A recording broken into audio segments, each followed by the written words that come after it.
All right, we're back. So now we're working on taming some of the peaks of our instrument.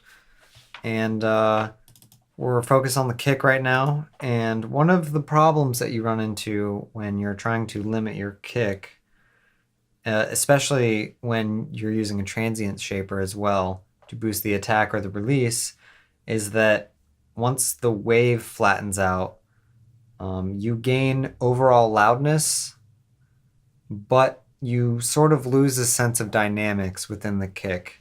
And so I'm going to show you a little trick in order to reintroduce some dynamics to your kick after you've limited them. Now, some people, after they limit their kick, would simply just reach for the transient shaper again in order to maybe reintroduce more attack. But of course, you have to remember this needs to be done before the limiting stage, so any more attack you add is just going to get dropped out anyway. And so this is sort of an additive response or technique in order to get dynamics, which doesn't really work when you have a limiter in your chain.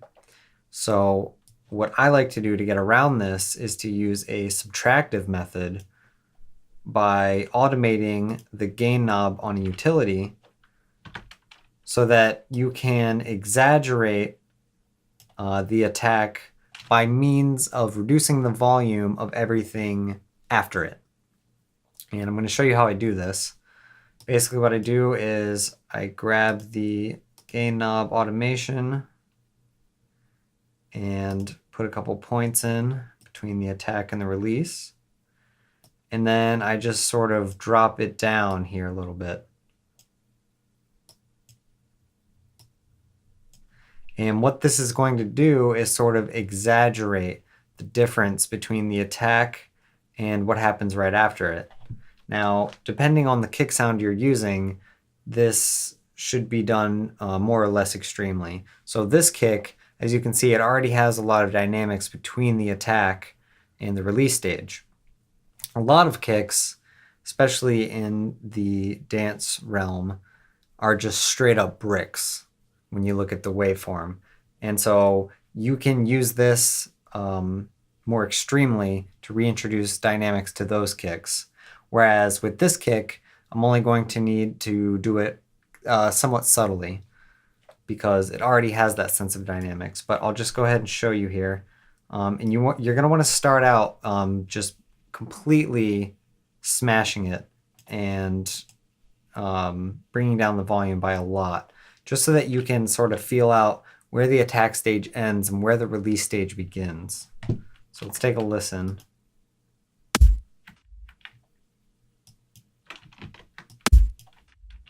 So as you can see, if I drag this out more, I'll get more of the attack.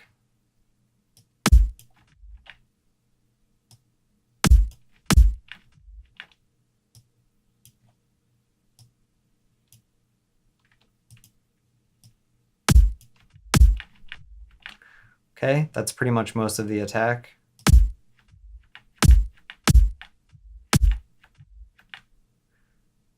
And this is pretty much on the money in terms of where the release stage begins.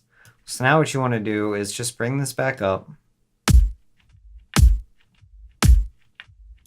And now that you sort of have your base parameters set, you can make it more of a gradual automation. So I can maybe start this here.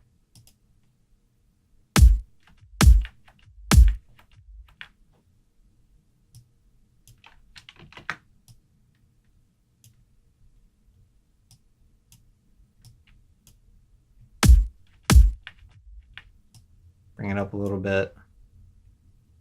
And for this, I probably only need to do about 4 dBs.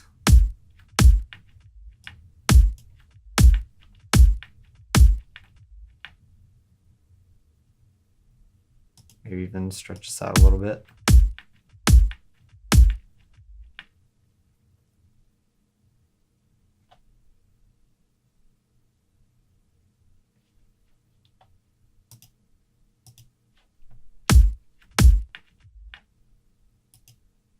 I'm actually automating the chain volume here. That's not good. So really quickly, just to fix that, I'm not quite sure how that happened, but what we want to be automating is this gain knob right here on the utility. So let's just copy, and we'll delete that, and then we'll click on this knob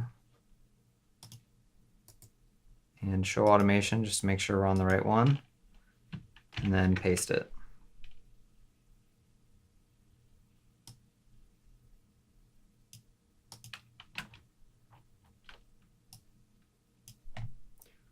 Okay. I'm just going to want to make sure that both of these points are set to 0.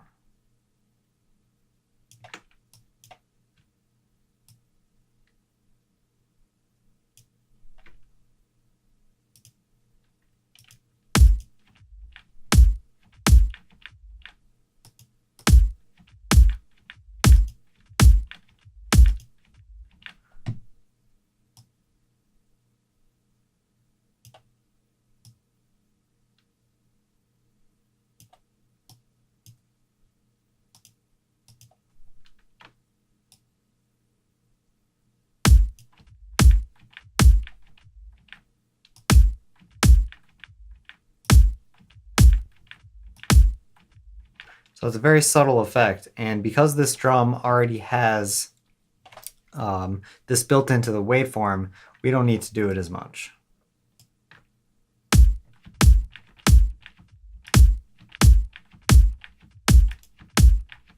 But in small doses, it helps your kick to not quite sound like such a brick. And of course, this is all down to taste. It depends on the kick in question. So I might just bring this up another couple dB.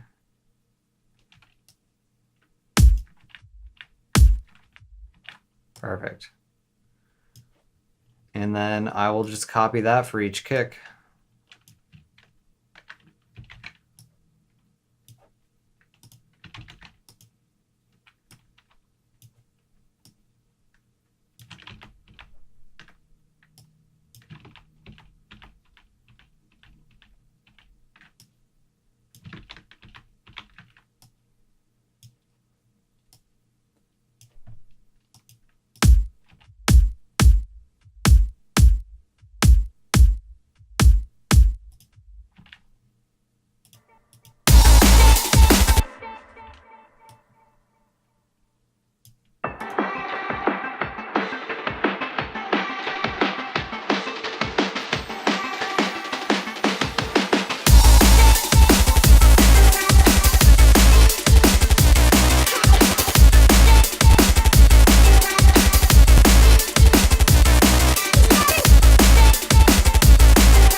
And if we take a look here, between our limiter and our transient shaper, I'm gaining about 3 decibels, I believe.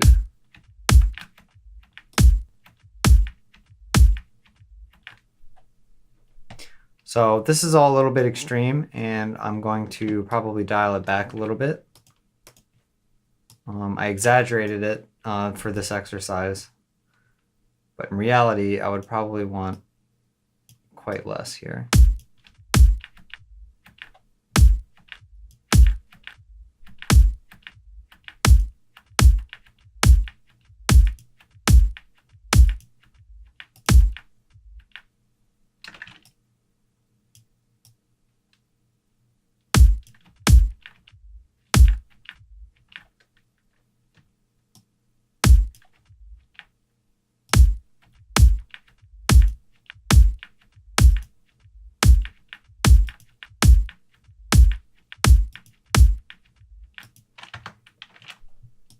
All right, and if we listen to it in the mix, we can see whether or not there is a drastic difference between the kick sound.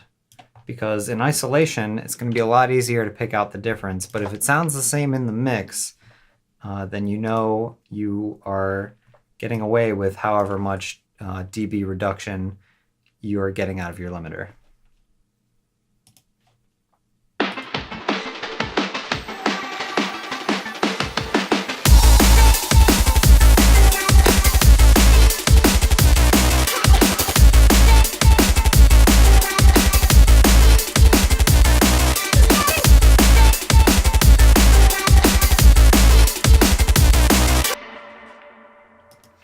All right, sounds just about the same. So now that we know that this works, we know that our kick is hitting the limiter at least 2 decibels less. So that's going to impact the rest of the song by 2 decibels less. So essentially what we want to do now is use this same tactic with the rest of our percussion and then eventually on the rest of our instruments. So I'm going to go ahead and do that off screen. And then when we come back, we'll start thinking about what we can add to the song to layer things up, get things fatter, work on some transitions. And essentially, we're just on touch-up duty until everything sounds nice. And then we can move forward with the song. So I'll do that on the next episode, and I'll see you then.